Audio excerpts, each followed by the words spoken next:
All right, listen, it's time for us to now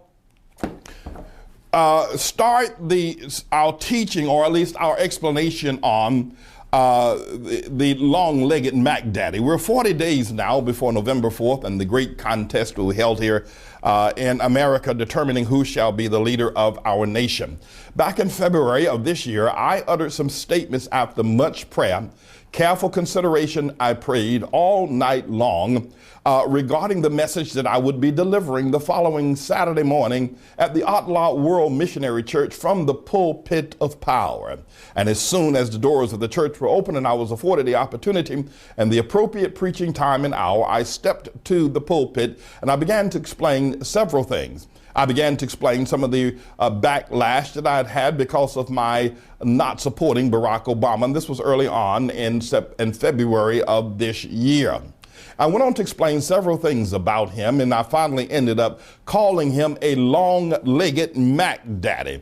A number of people have been curious as to what that term means. Well, first of all, it is referring to the art of being a pimp, a man who puts a woman out to sell her greatest virtue and bring the money to him. He is her manager, he is her talent agent, he is her counselor and confidant. Yet her responsibility is to sell the greatest virtue that any woman can ever have. She sells it for cash. It is the pimp who puts the woman up to this and explains to her how to do it and how to do it in a professional way.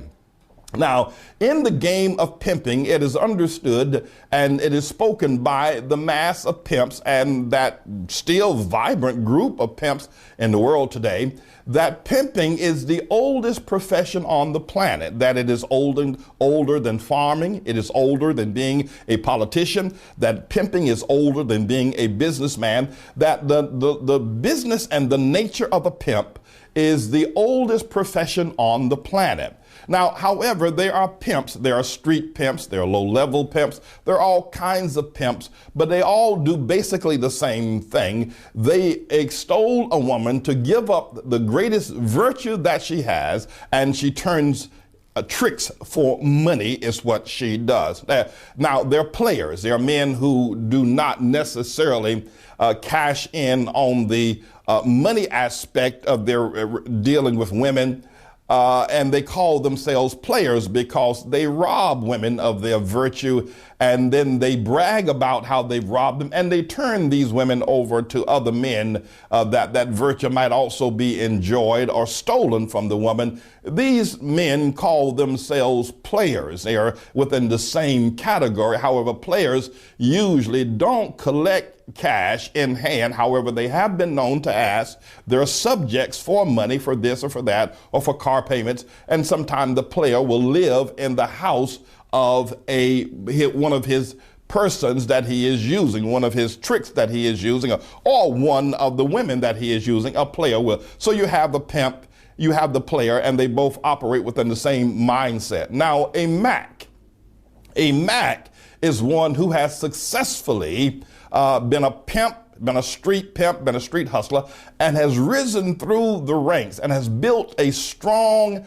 organization. Sometimes this organization is local within the city or a local within the state. But oftentimes a Mack doesn't become a Mack until his pimp game has gotten him national or even international exposure. Some pimps who pimp in Detroit, who pimp in Chicago, pimp in Los Angeles, pimp in Miami, are also able to pimp in Paris and in Frankfurt and in London and in other places, even in Russia and in Beijing. International Macks are able to move their pimp game to that level. I referred to Barack Hussein Obama as a long-legged Mack Daddy. And the daddy is a term of endearment, meaning that he is the superior Mack, while there are other Macks, there are other pimps, there are other players. There's this whole cadre within a structure and a pecking order. However, the Mack Daddy, he is the daddy of all the pimps.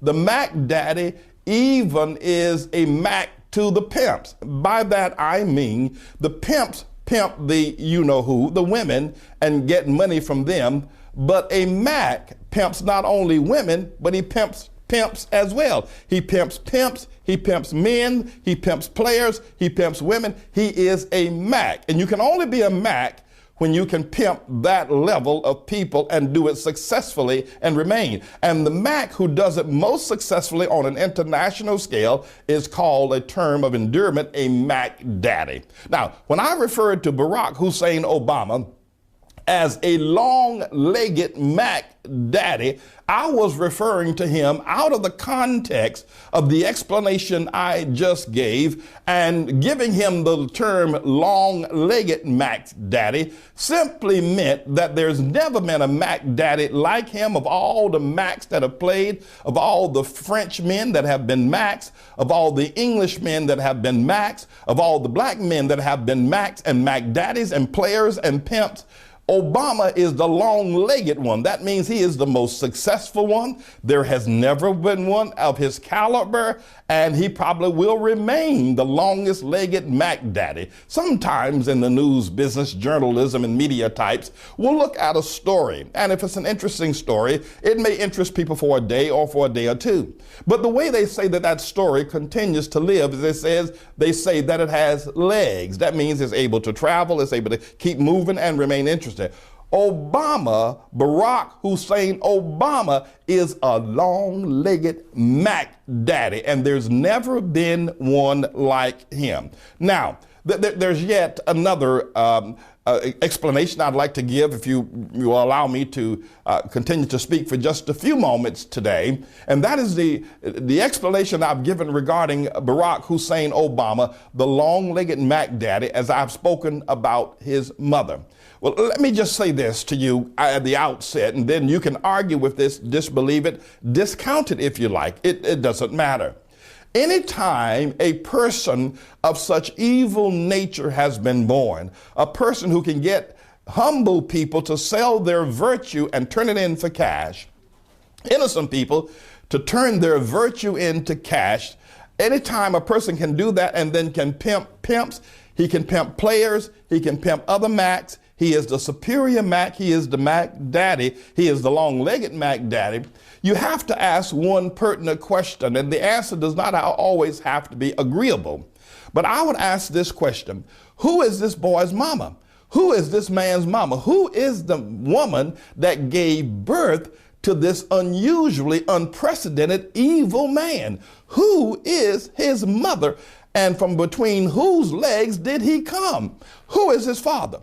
Of course, we know the Immaculate Conception of the Lord Jesus Christ, born of the Virgin Mary. We know of her and we know of him. However, we are looking at now the bloodline of this man. Who is it that, for surely God did not order this man to be birthed into the earth to be the biggest Mac Daddy, the longest legged Mac Daddy that has ever lived here today.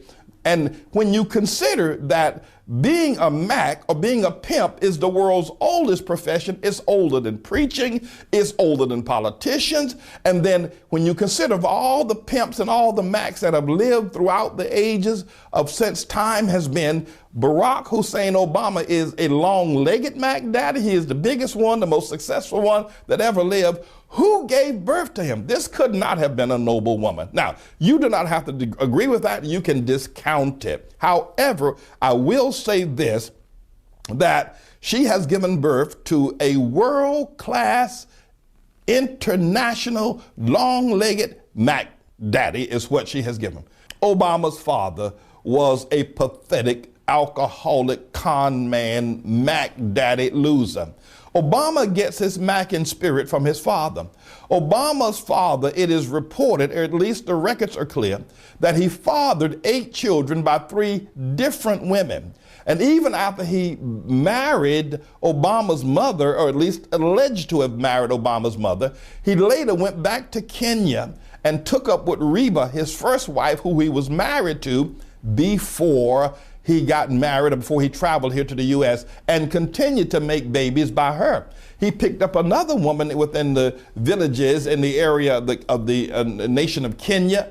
He made her pregnant, and any woman that would lay down with him, he made pregnant. So this business of macking and running from women to women But Obama got that honestly from his father.